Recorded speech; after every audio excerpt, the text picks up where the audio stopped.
The DOJ says you're a flight risk, and considering the gravity of the possible charges, they say that you, and along with the 11 others that was put on the ILBO, may attempt to place yourselves beyond the reach of the legal processes by leaving the country. May I have your reaction, please? It's plain and simple harassment. Of everyone in that list, I'm the only one who is not a stockholder. I'm the only one who is not an officer of Lucky South. In fact, I have nothing to do with Lucky South.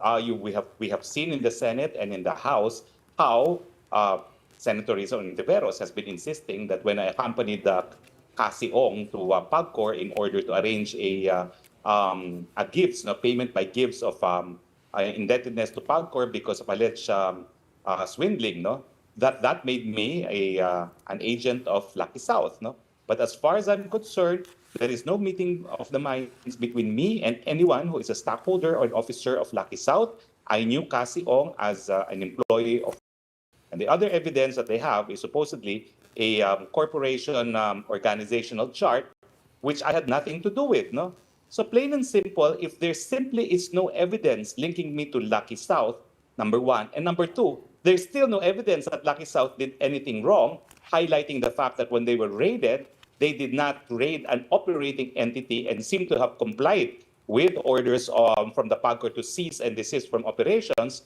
Where are the illegal acts? Which brings me now to the conclusion that I'm being harassed because I'm a very vocal critic of the president, especially on the issue of drug use. And I have been asking the president, is it true that you're a drug user? Because we saw a video duly authenticated of someone who looks like the president sniffing cocaine, Right. or at least a powdery white substance, and now corroborated by the testimony of Kathy. Okay, yeah. Let's Iman. not let the issue get too far away from us. I'm gonna address It's some of the not. let's It's not. That's why right. there is So let's address harassment. some of the points that Because you number one, raised. there is lack of evidence attorney, to link wait, me with Lucky attorney, South. hold no? on. So the senators. So to your point about your connection to Lucky South 99. The senators say that you're essentially, that's exactly it, that you're essentially lawyered for Lucky South because you helped Cassandra Ong settle the arrears and help them process the license. Why do you not see that as representing Lucky South 99? Because Whirlwind is in fact the lesser of Lucky South.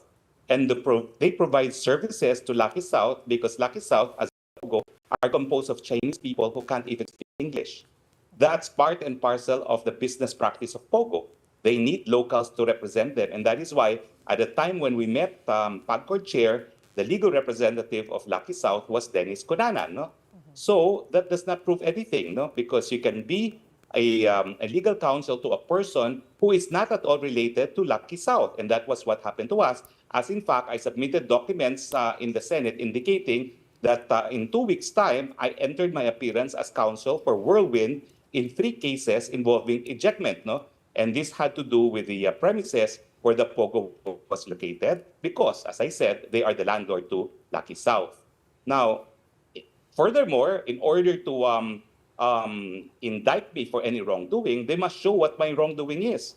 What they're doing is a very dangerous precedent that, assuming, for the sake of argument, that I lawyered for Lucky South, is that sufficient for legal liability? In fact, the Supreme Court has said that even the most gruesome and loathsome criminal is entitled to legal representation. So why should it be a sin now to lawyer for anyone? As I said, there is no rhyme or reason to include me as a person of interest, and the fact that they did and they included me in this list is pure harassment.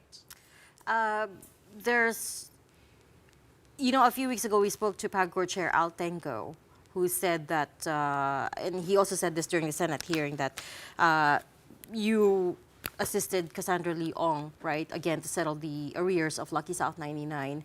And he described Cassandra as a young woman in her 20s, right? And I thought that was quite curious because how is a young woman in her 20s handling such a huge sum of money? Could you give us more information on who she is and how exactly did you meet her? Well, I know Cassandra Ong as the corporate secretary for Whirlwind. And the reason for this is she signed pleadings that I submitted before the Court of Appeals, before the Regional Trial Court, and before the Metropolitan Trial Court, on behalf of Whirlwind in connection with this ejectment case. And prior to that, I met her as a an employee of Whirlwind because it has been a year prior to our meeting in PAGCOR that I've known Whirlwind, and I've been encouraging them to invest in renewable energy projects, such as two solar projects in Cebu. No? Unfortunately, I was not able to convince them because they came up with a decision that they may, in fact, implement their own solar farm project, including an integrated solar panel manufacturing facility. No? So I knew them as a potential investor in a renewable energy project. And of course, I know them also as a real estate company because they told me that they have a facility that they are leasing to a POGO. Okay, so Attorney Roque, let's just clarify. You're saying that you are not lawyering at all for Lucky South 99, but are you legally representing Whirlwind Corporation, the lessor of Lucky South 99? Yes. I Okay. entered my appearance formally in the Court of Appeals, in the Regional Trial Court, as well as in the Metropolitan Trial Court. Okay. Also, the DOJ has said that they will be filing for a precautionary whole departure order with the Office of the Executive Judge. This is on top of the ILBO that has already been issued. What can you say about that? You are also a lawyer. Does this... I wish them luck Yeah. because so far they have not filed any cases against anyone in Lucky South other than a case for torture against two Chinese nationals. No? But even that case will not stand scrutiny because torture, as you know, is a crime that can only be committed by state agents for the purpose of extracting information. No? So even the charge of torture, I think, is wrong. The only time a non-state agent can create that or commit that crime is under the International Humanitarian Law Act, and that is when it is committed by non-state actors such as the New People's Army. No? But other than the torture case, they've not filed anything. How can they file for human trafficking when at the time they raided the facility, it was literally empty? All the individuals that they apprehended were not apprehended in the facility itself, but in neighboring areas. Do you know the 11 other people that was included in the ILBO, the Immigration Lookout Bulletin? I only know Cassandra, no one else. I also know Mr. Wu, no, as a shareholder also of Whirlwind. So I only who know is two of Mr. them. Wu? I do not know the rest. Mr. Wu, who is Mr. Wu? I think he's listed there as one of the individuals included in the lookout order. And I wonder, when was the last time you spoke to Cassandra, attorney? Well, the last time I saw her was a long time ago. The last time I contacted her was, I think, last month, and I've not been able to contact her since. But have you tried though? Like, is her phone not ringing anymore? Is it, out of service? Of course, I try all the time because I said you have to come home and face the investigations because you have nothing to hide. In the same way that I don't have anything to hide. The fact that you are a lessee of the land where the facility is built is very well documented. Case between the landowner and Whirlwind, and the fact that you are in turn a sublessor to Lucky South is also very well documented. No, so I don't think there's a reason for them not to appear in the investigations in the same way that I've been appearing.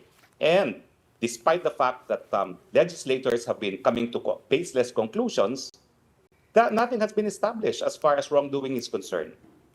Okay, what about Sun Li Ming? This was the supposedly Chinese fugitive convicted or wanted for fraud that was caught in a Benguet house, and you had something to do with the ownership. Do you know this person, Sun Li Ming? I do not know Shun Li Dim. I know that I have the corporation that owns the house has a lessee, and it is a woman who is a holder of an alien certificate of registration. When you have an ACR, that means you have passed the scrutiny, including an NBI clearance. No? And that is why, as a matter of practice, no, lessors of foreigners should ask for ACRs because without an ACR, they have no business being residents here. I have shown the authorities the lease contract. It's pretty straightforward. It was leased to a woman who is single, and I had no idea that there was a fugitive in that house. Okay, but the ownership is not yours alone, yeah? It was under a corporation which you were part of. Can you It confirm is. that? I heard It it in the is. Senate hearing. Yeah, and It is. okay. Can you explain, like, what's your role in that corporation? Are you just simply the legal representative? Are you just one of the shareholders? Do you actually know anything about the, the deals, the rent contracts, the lease contracts, etc.? Well, what is clear is that the ownership of the property is in a corporation. And I appear as a nominal shareholder in a corporation that in turns own the corporation that owns the residence. I have said that I have lived in that house. I have an interest, and there are now steps being undertaken so I could consolidate my ownership of the corporation that owns the said corporation because I intend to retire in that house. I'm now 58 years old. No? So that is not being denied. But the reality is, I have a lease contract. I had no idea he's a fugitive. And what is more important is on the basis of the red notice filed by China, the Chinese government in the Interpol, there is no mention that this fugitive is wanted because of POGO connections. He's wanted because of e-commerce fraud. No? And the fact that legislators have concluded that there is a tie between this fugitive and Lucky South is simply baseless at this point because PAOK has only started their investigations. So I appeal to them, please do not make baseless conclusions because PAOK has only started the investigations. We are fully cooperating with the investigation. The officers and stockholders of the registered owner of the house have agreed to a voluntary search of the premises, even without a search warrant, to show that the corporation has nothing to hide. It's simply a case of we had a tenant who seemed legitimate, who had all the papers, we leased it to them, and turns out there was a fugitive in the house. Attorney Harry, you have now been included as a person of interest dito nga po sa investigation ng PAOK. And they did say that everything that they've found that connects you dito po sa POGO activities is too much to be a coincidence. So, on your part, sir, is all of this just a coincidence for you? That's a ridiculous statement to make, given that they're still ongoing with their investigation. You know, normally, police investigations are not even covered by freedom of information. So I find it surprising that they're making premature declarations when they have only started their investigation. But to be fair, I have heard USEC Gilbert Cruz say, we are investigating. And I have said, I welcome this investigation because the investigation will show and prove that I have nothing to do with POGO or any illegal activities. Attorney, kaya nga, you keep saying that you have nothing to do with POGOs, but there's bits and pieces of evidence that have come up. These are the coincidences that Pauline was mentioning. So, for instance, Sean was talking to you about the Chinese fugitive who was caught in that Benguet house, of which you have an interest, your name in the org chart, PAOK recovering appointment papers for your former assistant, A.R. De La Serna, at that the Lucky South 99, the POGO hub that was raided, and also you admitted your assistance to Cassandra Ong, who is now fled the country. So all these, I mean, there's no smoking gun, so to speak, but how do you explain all these different bits and pieces of evidence and linking you to POGOs? Well, let me ask you, what do these circumstances prove? What crime did I commit? It's not for me to establish what crime did I commit, no? It's for the investigators to prove at least a prima facie showing that I committed a crime. But all the circumstances, taken as they are, don't prove any crime. I highlight the fact that, again, after the Pampanga POGO was raided, they've only filed a case against 2 foreign nationals for torture, nothing else. So where is the illegality? It's coming. Last- We are sorry. We're gonna have to leave that there. We've clear run out of time. We'll pick this up another time with you. Thanks so much for joining us on The Big Story tonight, Attorney Harry Roque, former presidential spokesperson.